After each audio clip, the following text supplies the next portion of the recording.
Ça va des crapes. Salut tout le monde. Je suis à Bangkok dans ma chambre d'hôtel sur le chemin de retour pour la Suisse. Et assez spontanément, j'ai voulu faire cette vidéo qui sera un épisode de TSHM le podcast. Je voulais revenir sur le pourquoi de ce voyage. En novembre 2025, j'ai été pour la première fois en Thaïlande. En fait, c'était la première fois pour moi où je pouvais quitter l'Occident, l'Europe et aller voir une autre partie du monde complètement différente. Maintenant, j'ai pas envie de vous parler de la Thaïlande parce que je n'ai pas fait un tourisme run, comme j'appelle ça, ou un tourisme à la dopamine, c'est-à-dire courir d'un point A à un point B tous les 2 jours. Non, c'est pas ce que je fais. Je suis allé en Thaïlande, plus précisément dans la région de Krabi, à Krabi Town. Évidemment, le plan initial, c'était un peu comme tout le monde, hein, faire le maximum de lieux, etc. Donc, j'ai fait quelques jours à Krabi Town. Ensuite, ce fut le temps d'aller à Koh Lanta. Et je ne saurais vous expliquer comment, pourquoi, mais dès que j'ai posé les pieds sur le port de Koh Lanta, j'ai été saisi par quelque chose qui m'a fait du bien. Je ne m'étais pas senti aussi bien comme ça depuis 26 ans. Et j'ai ressenti un bien-être fou. Je devais partir pour Koh Phi Phi. En discutant avec les locaux, à ce moment-là, ils m'ont dit non, Koh Phi Phi, c'est pas pour toi. Reste sur Koh Lanta, c'est génial. Et ils n'ont pas menti, sauf que je n'avais que 11 jours, donc ce n'était pas assez.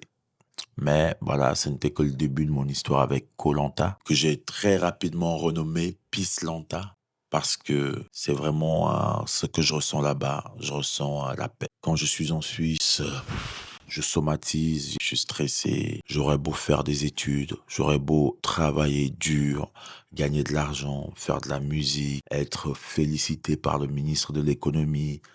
Ce sont des choses qui me sont arrivées, hein, que je cite là. J'aurais beau faire tout ça, on me traitera toujours comme le noir. C'est épuisant de tout le temps devoir faire attention à ne pas être perçu comme étant un danger. C'est épuisant, j'ai fait ça pendant 26 ans.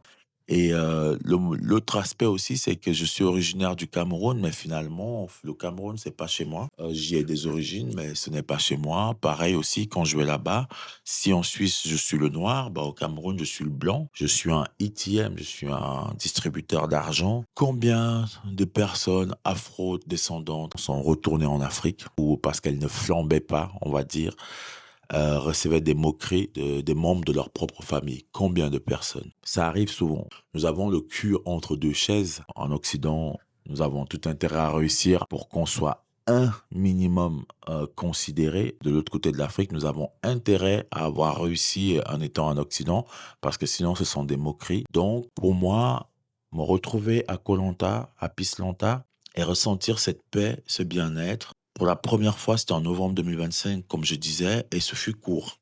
Donc il fallait que je revienne parce que y être m'a fait me sentir bien, mais en même temps m'a fait conscientiser à quel point j'étais malade, profondément, bien plus que je ne le croyais. Et il fallait que je reparte très vite. Sinon, en fait, j'allais devenir ce que je ne veux pas être. Donc, j'ai fait ce que certains diraient un coup de folie, mais quand votre santé mentale, physique, quand votre bien-être, votre équilibre est en jeu, je vous prie, mais j'irai même plus loin, je vous somme de prendre la décision, même si elle est la plus folle possible. C'est-à-dire, moi par exemple, j'ai 6 semaines de vacances, j'en ai posé 5 pour repartir. J'ai une chef qui est inquiète, qui m'a dit mais t'es sûr, etc. Je lui ai dit oui Camille, je dois retourner et en lui parlant, je lui ai dit plusieurs fois en fait que ce voyage est thérapeutique, qui m'a permis de comprendre tellement de choses sur moi, de me découvrir, de découvrir ma personnalité, ma réelle personnalité, pas celle que j'ai dû construire en Suisse ces années pour me protéger, pour ne pas déranger, pour ne pas être perçu comme un danger, right? Vous savez, en Thaïlande, ils croient beaucoup au karma. Tout ce que tu fais, de bien comme de mal, te revient toujours.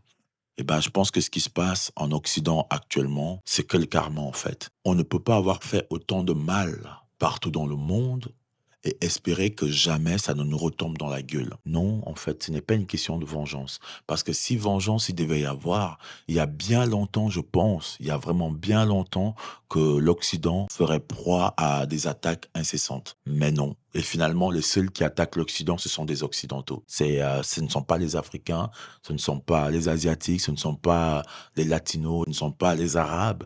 Ce sont les Occidentaux qui s'attaquent entre eux toujours depuis la nuit des temps. Et donc non, il n'y a pas un désir de vengeance, il y a un désir d'égalité, il y a un désir que l'Occident et les Occidentaux cessent en fait de se penser comme étant la norme, cessent de croire que c'est eux qui en fait ont tout inventé parce que c'est faux. Toutes les communautés ont contribué à ce monde. Donc à un moment donné, il faut cesser. À longueur de journée, dans les chaînes télévisées, dans la rue, dans la presse écrite, la haine, que le rejet. Ouais, les étrangers ne s'adaptent pas, ils devraient plus s'intégrer, ils devraient faire ci. Mais en fait, quand vous traversez, vous venez ici, vous êtes juste incapable de dire Sawadee Krap.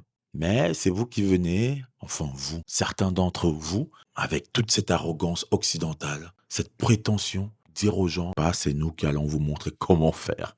C'est,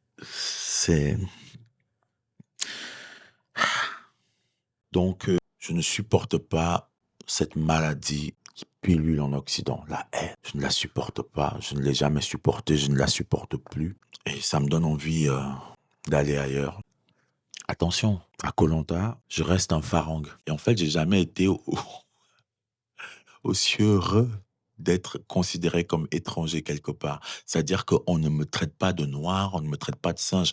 D'ailleurs, la seule personne qui m'a traité de singe, de monkey, stupid nigger, des trucs comme ça, encore une fois, une personne occidentale. Je rentre chez moi avec ce sourire que je dissimule un peu trop en Suisse parce qu'on est froid, on est comme ça. On est fâché tout le temps. Pour chaque solution, on trouve un problème. Ah, mon Dieu.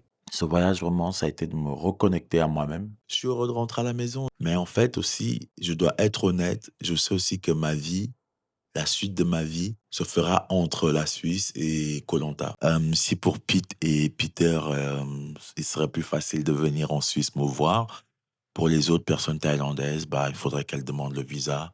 Plus facile pour un occidental de venir en Thaïlande, mais la réciprocité n'est pas là.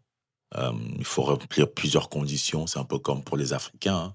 Il faut avoir l'argent, il faut blablabla, blablabla, blablabla, blablabla, blablabla. Je sais pas si c'était clair pourquoi il fallait que je fasse ce voyage, mais en fait, c'est parce que l'Occident, encore un peu, me rendait fou. Et par rapport aussi au travail que je fais, je dois faire attention à moi. C'est aussi quelque chose de très important. Je suis mon outil de travail, mon principal outil de travail. Et si je ne vais pas bien, je ne peux pas bien faire mon travail. Et c'est aussi ça que j'ai envie de glisser à toutes les personnes qui font le même métier que moi, s'il vous plaît. Je sais, il y a des factures à payer, etc.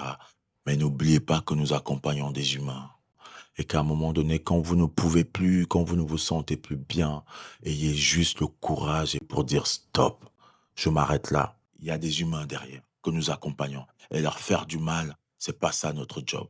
Donc si vous en avez marre, si vous n'en pouvez plus, stop, prenez des vacances, arrêtez, mettez-vous en arrêt maladie, expliquez à votre psy, allez voir un psy d'ailleurs. Ah, merci, c'est tout pour moi.